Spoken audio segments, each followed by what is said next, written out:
a través de Radio Red, presenta en la hora de la verdad, hoy en la historia.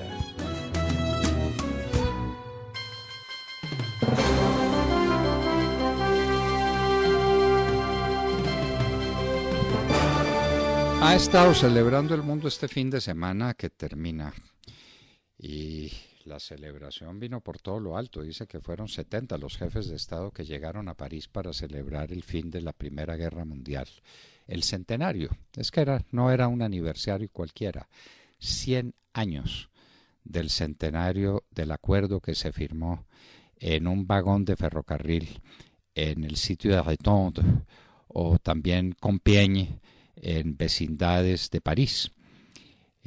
Los delegados alemanes se presentaron, todos militares, todos, y fueron recibidos por los delegados aliados. Ahí había participación por supuesto, de los franceses al mando del general Foch, que era el general en jefe de las tropas francesas. Había delegación inglesa, los ingleses se batieron duramente en la Primera Guerra Mundial, pero miren ustedes, lo que nos parece a nosotros el elemento decisivo para el fin de la Primera Guerra, que fue la participación de los Estados Unidos, no fue subrayada con la participación de Estados Unidos en la firma del armisticio. Los Estados Unidos no firmaron el armisticio porque no eran aliados sino asociados y fueron el elemento determinante de la guerra. Ese es el gran tema, porque Alemania nunca se declaró vencida.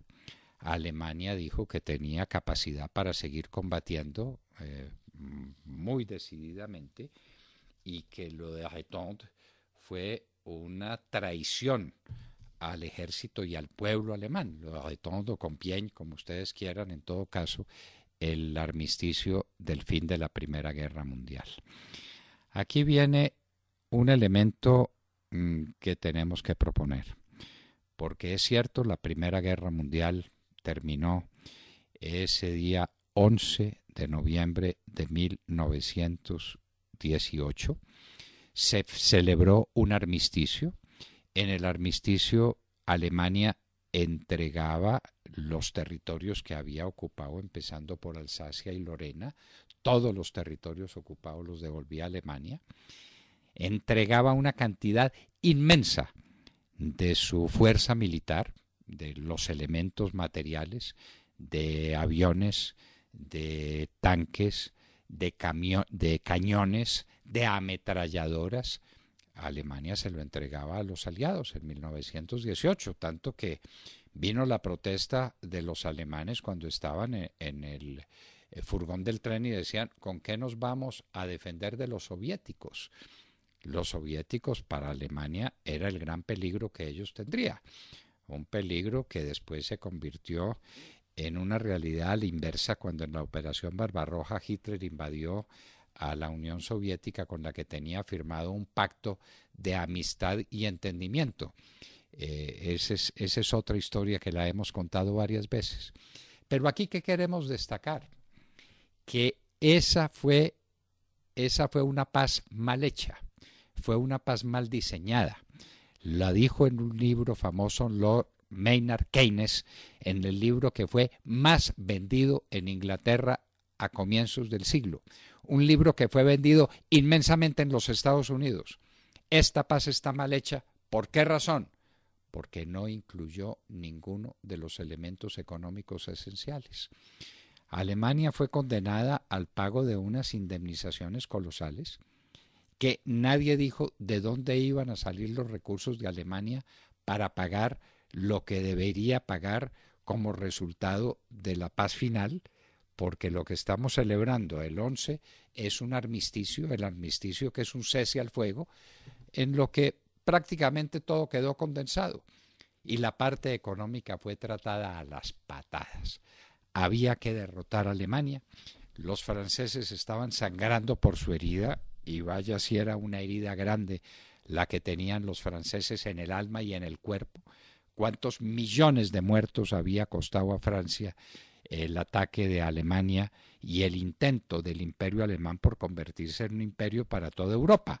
Porque al fin y al cabo ese era el objetivo, y por eso el general Foch el mariscal Foch lo decía, este es un triunfo de la libertad, refiriéndose a sus hombres.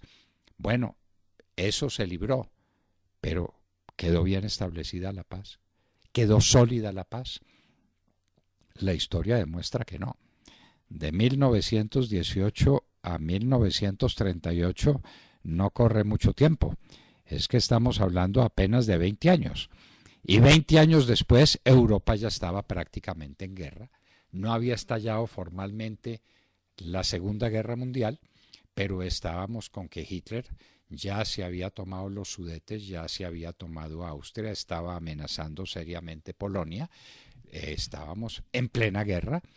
Alemania no estaba cumpliendo ninguna de las obligaciones que tenía para limitar su armamento, obligaciones derivadas del armisticio y de la paz celebrada con los aliados al término de la Primera Guerra Mundial.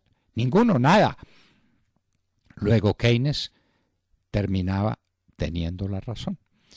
No porque planteara esto o aquello que debió hacerse, por ejemplo, en materia de producción de bienes estratégicos, por ejemplo, en materia de carbón, hablando de las líneas de comunicaciones, hablando de todos los elementos de los que se han debido ocupar unos expertos en la materia.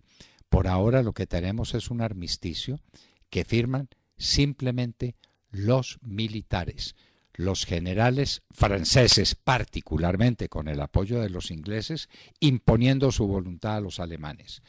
Y unos alemanes que estaban autorizados por Hindenburg. El telegrama final, el que prácticamente selló la paz, fue un telegrama mandado por Hindenburg, quien era el gran héroe alemán de la Primera Guerra Mundial, donde dice autorizamos la firma del armisticio. Pero Hindenburg no fue a París. Los grandes generales alemanes no se sometieron a la humillación que Francia les iba a imponer, y es que era un regreso de atenciones. En 1870, después de la guerra franco-prusiana, los alemanes celebraron la victoria sobre Francia, imponiéndoles el imperio alemán y sometiéndoles a toda clase de vejaciones en Versalles y en el furgón de un tren. Los franceses dijeron, va a ser en las vecindades de Versalles y en el furgón de un tren, donde vamos a humillar a los alemanes. ¿Los humillaron? Claro que sí. ¿Ganaron la guerra? Por supuesto que la ganaron. Pero fue una paz mal pactada. Y las paces mal hechas son peores que las guerras. Eso lo demostraría la historia después. La humillación no la iba a soportar el pueblo alemán y surgió el nazismo. Ese fue el caldo del cultivo del nazismo, un socialismo basado en la supremacía de la raza aria para desquitarse de los aliados y para dominar Europa. Con que no les gustó la Primera Guerra, aquí viene la Segunda. Y Alemania en la Segunda Guerra Mundial dominó a Europa. Se tomó Austria, se tomó los Sudetes, se tomó Europa Oriental y se tomó Polonia y estaba lista para tomarse Inglaterra, la que no se dejó. Y la batalla de Inglaterra fue una batalla memorable donde Inglaterra logró mantener su independencia, pero se tomó Francia, Hitler, y eso terminó con el tratado de colaboración, los colaboracionistas del gobierno de Vichy. De manera que, ¿qué le quedaba? España, que si nunca quiso entregarse. Franco, el amigo de Hitler en la guerra civil española, no le quiso entregar a Hitler la cooperación que Hitler le exigía. En Hendaya le dijo definitivamente no, España no entra a la guerra. Y fue gracias a que España no entró en la guerra como fue posible, por ejemplo, la operación Antorcha, la operación Torch, porque si España hubiera entrado en la guerra, Gibraltar no hubiera sido el sitio seguro para desplegar las tropas marítimas que hicieron posible la operación Torch. De todas maneras, el mundo celebró con grande emoción el triunfo de la paz el 11 de noviembre de 1918, una paz que no sería duradera ni estable, ni productiva para el mundo. Pero así es, y eso fue lo que celebramos el pasado 11 de noviembre.